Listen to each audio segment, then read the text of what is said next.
Assalamualaikum warahmatullahi wabarakatuh. Salam sejahtera untuk kita semuanya. Om Swastiastu, Namo Buddhaya. Salam kebajikan. Semua makhluk yang ada di bumi berbahagia. Kenal nggak sih kita dengan Tuhan? Jangan-jangan cuma tahu. Kalau cuma tahu nggak ada dampaknya kan? Tetapi kalau kita mengenal, pasti ada dampak. Sama bosnya, kalau orang cuma tahu Niko, mungkin nggak ada dampak dalam hidupnya. Tetapi kalau mengenal Niko, banyak orang yang sudah mengenal saya, hidupnya pasti ada dampaknya. Kalau banyak orang, Pak saya tahu Pak Niko itu udah lama, tapi cuma tahu, tapi belum mengenal. Maka di tempat kami bos sekalian, kami membimbing, ya, kami mendampingi orang-orang yang tadi sedang terpuruk tadi, orang-orang yang sedang dalam kondisi yang tidak sedang baik-baik saja. Kami dampingi untuk mengenal siapa Tuhan tadi. Nah, setelah mengalami pengenalan tadi, kehidupannya berubah. Tidak pakai lama bos sekalian. Maka di tempat kami ada kata-kata yang powerful, ya, akan mengalami perubahan hidup dengan cara yang cepat, mudah, sederhana dan ajaib. Tadi kalau lampu petromak tadi kena spiritus, berubahnya lama atau cepat? Cepat. Ketika sudah ketemu daya yang menghidupkan tadi, sudah mengenal daya yang memberikan kehidupan tadi, kehidupannya pasti akan berubah. Dampaknya akan segera dirasakan gitu. Karena sudah ketemu daya yang memberikan penghidupan tadi. Nah, selama ini banyak guru-guru agama tidak membawa umatnya ketemu daya yang menghidupkan tadi, karena terjebak di wilayah ritual. Nah, Bapak Ibu sekalian ya, ini agak berbeda. Ternyata Tuhan yang saya kenal, ini kan ada kata-kata nih ya, siapa mengenal dirinya, maka dia mengenal siapa Tuhan. Lah ternyata Tuhan yang saya kenal itu berbeda dengan Tuhan yang dikenal banyak orang Bapak sekalian. Tuhan yang saya kenal itu Tuhan yang sederhana, ya, yang bisa ditemui kapanpun, dimanapun, dalam kondisi apapun, dengan bahasa apapun. Itu yang Tuhan yang saya kenal gitu. Tuhan yang sederhana, bisa ditemui kapanpun, dimanapun, dalam kondisi apapun, dengan bahasa apapun.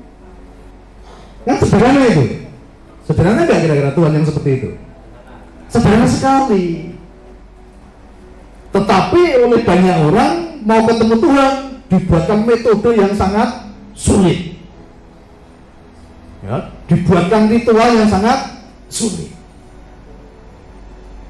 Ini yang membedakan ya Tuhan yang saya kenal dengan Tuhan yang dikenal oleh banyak orang. Ya, saya bisa ketemu Tuhan kapanpun, dimanapun, dalam kondisi apapun, dengan bahasa apa. Nah, kalau untuk ketemu Tuhan saya nggak usah nunggu waktu. Untuk ketemu Tuhan saya bisa kapanpun berbicara dengan Tuhan. Saya mengenal, saya bisa membaca pesan-pesannya Bapak sekalian. Nah, selama ini banyak orang mau ketemu Tuhannya ribet gitu. Ribet, harus dengan ini, dengan ini, dengan ini. Dan masing-masing menganggap metodenya tadi yang paling baik, yang paling benar, yang lain salah. Akhirnya banyak orang nggak ketemu Tuhannya. Ya, ini saya mau cerita ya. Jadi kalau bicara tentang Tuhan itu pengalaman pribadi sebetulnya. Hubungan intim ya. Berarti apa? Pengalaman kita dengan Tuhan. Nggak bisa dibuat metode. Oke, saya punya pengalaman dan ini sering sekali. Bahkan ketika Tuhan mengirim pesan ke saya, itu saya sedang tidak dalam kondisi berdoa loh sekalian. Seringkali Tuhan mengirim pesan ke saya, justru apa? Di saat saya santai. Justru di saat saya sedang santai, sedang merokok. Dan saya mengenai pesannya itu. Ketika orang ini lama tidak pernah saya pikirkan, kemudian tiba-tiba muncul dalam hati saya orang itu. Saya menangkap pesannya. oh orang ini sedang dalam kondisi kesulitan. Dan apa yang saya lakukan? Ya, kalau saya belum ada kontaknya, saya bilang ke istri, Ma, tolong dicari nama ini. Sampai ketemu dan minta nomor rekeningnya. Dan ketika kami transfer, Bapak sekalian, apa jawaban di sana? Om Niko kok tahu bahwa besok kami makan apa? Itu kami sudah belum ada gambaran. Karena hari itu berasnya sudah habis, uangnya sudah habis. Dan kami sering mendapat pesan seperti itu. Ya, yang belum lama ya, ketika saya sedang juga di kamar mandi tadi, tiba-tiba Tuhan taruh nama seseorang dalam hati saya. Dan kami punya kebiasaan ya, setiap bulan berbagi tadi kepada banyak orang. Dan biasanya saya yang transfer dan istri saya yang mengirimkan ke banyak orang tadi. Tiba-tiba kok ada nama baru, nama yang tidak biasanya kan gitu. Nah, waktu itu Bu Niko bilang apa? Pak, tadi saya baru bilang ke Papa untuk transfer ini. Tapi ternyata Papa sudah transfer duluan. Sama Bapak Jalan, pesan yang diterima saya dengan istri sama gitu loh. Dan ternyata pas setelah dikirim jawabannya juga tadi membuat nangis Bapak Jalan, membuat nangis. Nah seperti itu. Jadi mengenal itu tadi ternyata untuk komunikasi dengan Tuhan, mendapat pesan-pesan Tuhan bisa dimanapun, kapanpun, dalam kondisi apapun. Nah inilah yang kami ajarkan ya untuk banyak orang yang datang ke tempat kami tadi. Akhirnya masing-masing pribadi mengenal siapa Tuhannya tadi. Bisa berkomunikasi dengan Tuhan, mendapat pencerahan tadi ya. Ketika sudah ketemu daya yang menghidupkan tadi, spirit tadi, hidupnya pasti punya dampak. Logikanya dari segalanya, logikanya begini. Kalau kita sudah punya spiritual yang baik, sudah ketemu daya yang memberikan kehidupan tadi, hidup kita menjadi baik ya?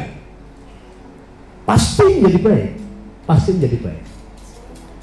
Maka ketika wilayah spiritualnya itu dibenahi, kehidupan pasti menjadi baik tadi, memberikan cahaya tadi, ada dampak tadi dalam kehidupan.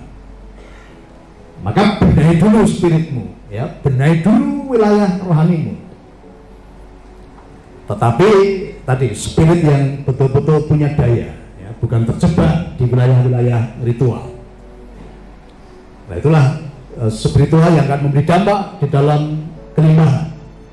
Orang-orang yang sudah mengenal, ya, dekat dengan kekuatan ilahi tadi, otomatis kehidupan di dalam kesehariannya pasti punya dampak. Nah selama ini saya melihat ternyata banyak orang tadi tidak pernah ketemu spiritnya, tidak pernah ketemu Tuhan. Maka saya sering guyon, ternyata banyak orang tuh baru tahu Tuhan tetapi tidak mengenal Tuhan.